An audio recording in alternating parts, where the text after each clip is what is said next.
So hello guys, welcome back to our channel. So guys, जैसे कि आप सबको पता है कि हमने एक सीरीज लॉन्च की है most important definitions class 12th chemistry के लिए, जो एचएससी बोर्ड 2023 के लिए है, मोस्टली डेडिकेटेड।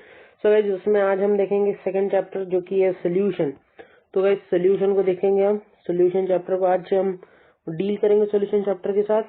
तो सोल्यूशन चैप्टर की डेफिनेशंस गाइज वैसे तो बहुत इजी है और मीन्स बहुत सिंपल डेफिनेशन है मोस्ट प्रोबेबली। तो बहुत सिंपल डेफिनेशन है, तो उसे हम देख लेते हैं। चलो, तो ये सबसे पहले डेफिनेशन है सॉल्यूशन की।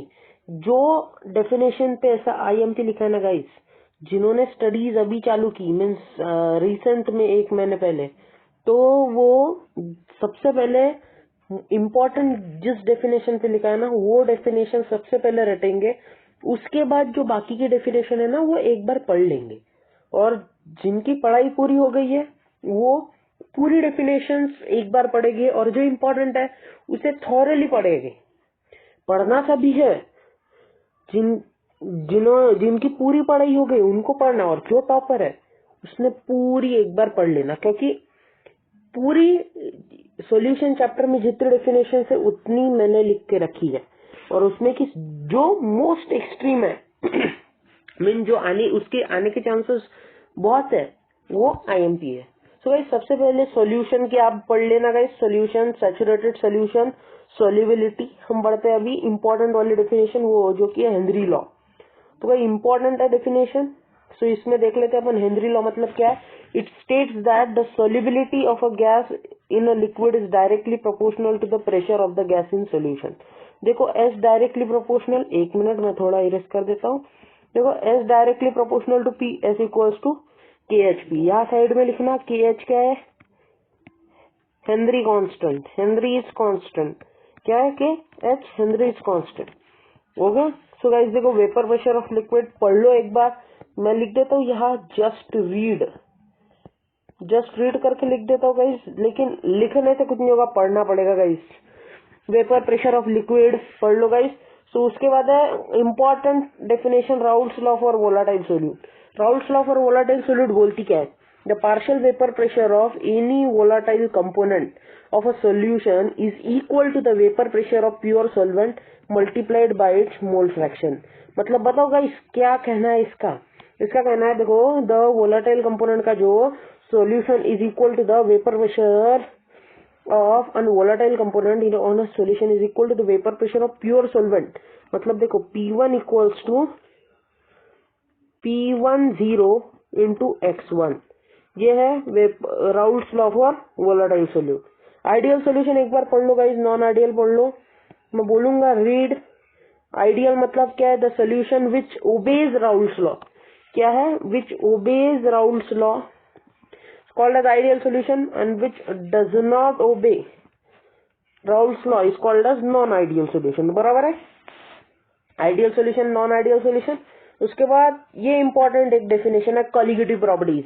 कॉलिगेटिव प्रॉपर्टीज का मतलब क्या, the property of the solution which depends on the number of solute particles and not on the nature of the solution is called as colligative property। मतलब समझ लो, on nature of solution which depends upon the number of solute particles and not on the nature of solution is called as colligative property। उसके बाद lowering of vapor pressure की definition पढ़ लो guys. Read तो सभी करना है, read पढ़ लो गाइस। सब डेफिनेशंस जो मैं बता रहा हूँ वो relative lowering of vapour pressure की डेफिनेशन पढ़ लो। मीन्स आप इसमें डेफिनेशन कैसे पढ़ना, relative lowering of vapour pressure.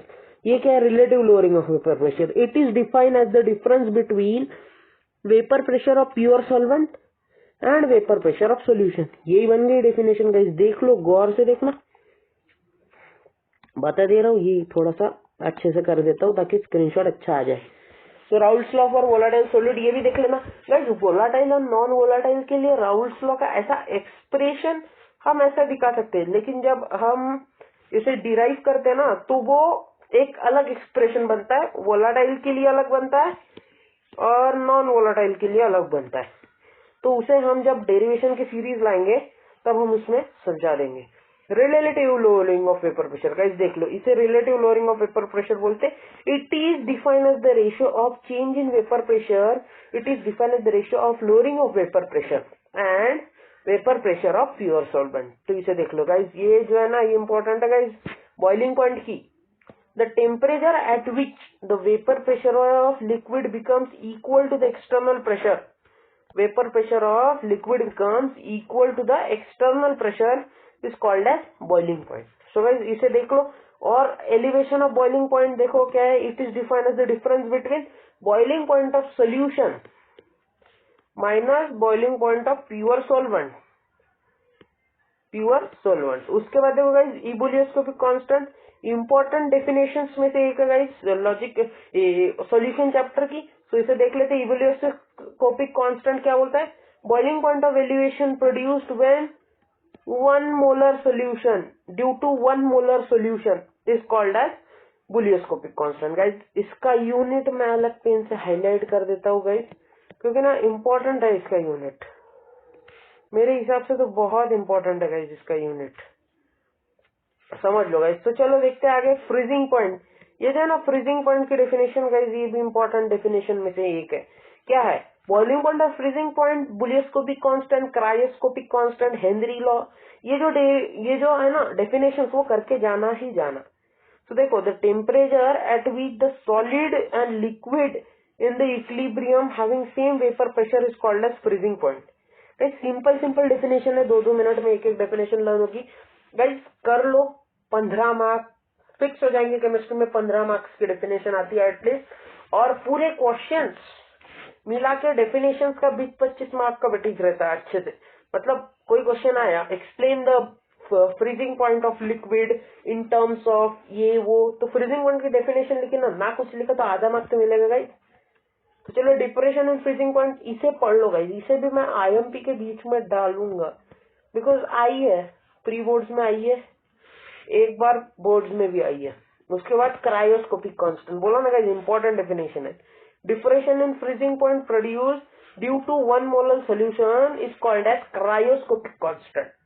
Unit क्या है, kelvin KG mole inverse.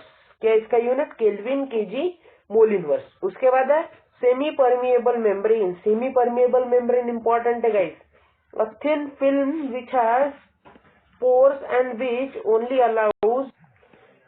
allows the solvent molecule to pass through it is called as semi-permeable membrane. Guys इसे देख लो, important definitions में से एक है। उसके बाद 45 नंबर की important definition osmosis, the spontaneous flow of solvent molecule into the solution through a semi-permeable membrane is called as osmosis. The spontaneous flow, कौन सा, कैसा, regular flow, spontaneous flow of solvent molecules into solution through a semi-permeable membrane is called as osmosis.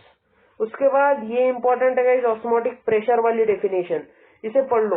The external pressure applied from the solution side, external pressure applied from the solution side in order to prevent osmosis is called as osmotic pressure. In order to prevent osmosis is called as osmotic pressure. उसके बाद ये दो last definitions नहीं है, और है लगता मुझे, हाँ और है डेफिनेशंस, ये दो है ना, ये इंपॉर्टेंट डेफिनेशंस में से एक है गाइस। एक पढ़ो, दूसरा वैसे आ जाए, नहीं ये इंडिपेंडेंट है, इसमें एक पढ़ो, नीचे वाली डायरेक्ट आ जाएगी। समझ में आ रहा है ना?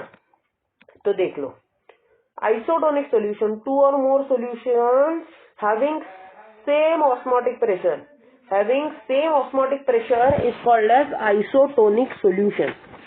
उसके बाद hypertonic solution, 2 solution having unequal osmotic pressure but the solution having more concentration of more osmotic pressure such is called as hypertonic solution. नहीं समझा, समझाता हूँ, रुको गाइस। हाइपरटोनिक सोल्यूशन मतलब क्या होता है, 2 solutions of unequal osmotic pressure, unequal osmotic pressure in which one of the solution having more osmotic pressure, in which one of the solution having more osmotic pressure, such solution is called as hypertonic solution. Such solution is called as hypertonic solution. उसके बाद hypotonic solution, same उसके exact opposite. If 2 solution having unequal osmotic pressure, then the solution which is more diluted has lower osmotic pressure, such solution means two solution of unequal osmotic pressure, one solution having less, one solution क्या बोलेंगे हम यहाँ less बोलेंगे। एक minute रुको, मैं यहाँ थोड़ा इरेज कर देता हूँ। One solution way having less osmotic pressure, such solution is called as hypotonic solution. If two solutions having unequal osmotic pressure, then one of the solution having less osmotic pressure is called as hypotonic solution. उसके बाद reverse osmosis पढ़ लो, आ सकती है JUST guys, spelling भूल गए क्या रे? Just read bro, just read पढ़ लो गाइस इसे। और उसके बाद लास्ट है van't Hoff factor. Van't Hoff factor की फॉर्मूला लर्न करो, डेफिनेशन वैसे आ जाएंगी।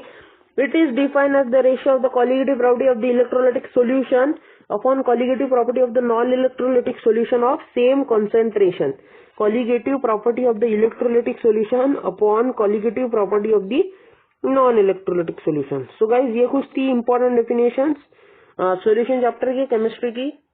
सो गाइज अगर आपको कुछ डाउट रहा तो कमेंट सेक्शन में जरूर बताना, और गाइस वीडियो का लाइक जरूर करें गाइस, थोड़ा सपोर्ट चाहिए, और चैनल को सब्सक्राइब करें और ज्यादा से ज्यादा बच्चों के साथ शेयर करें। तब तक के लिए गाइस मिलते हैं अगले लेक्चर में। अगले लेक्चर में इसके आगे के चैप्टर की डेफिनेशंस के साथ आऊंगा। चैनल पे मैथ्स के वीडियो, मैथ्स के फॉर्मूला शीट के वीडियो भी डालना शुरू हो चुके हैं गाइस, और साथ ही साथ रिएक्शन सीरीज चालू है और इम्पोर्टेंट डेरिवेशंस की सीरीज चालू है। जल्द ही जल्द मैं इम्पोर्टेंट डेरिवेशंस फॉर केमिस्ट्री जो 4-5 चैप्टर में है वो भी लाके दूंगा गाइस, फुल मेहनत करवा के लूंगा और रिजल्ट तो निकाल के रहूंगा गाइस। तब तक के लिए गुड बाय।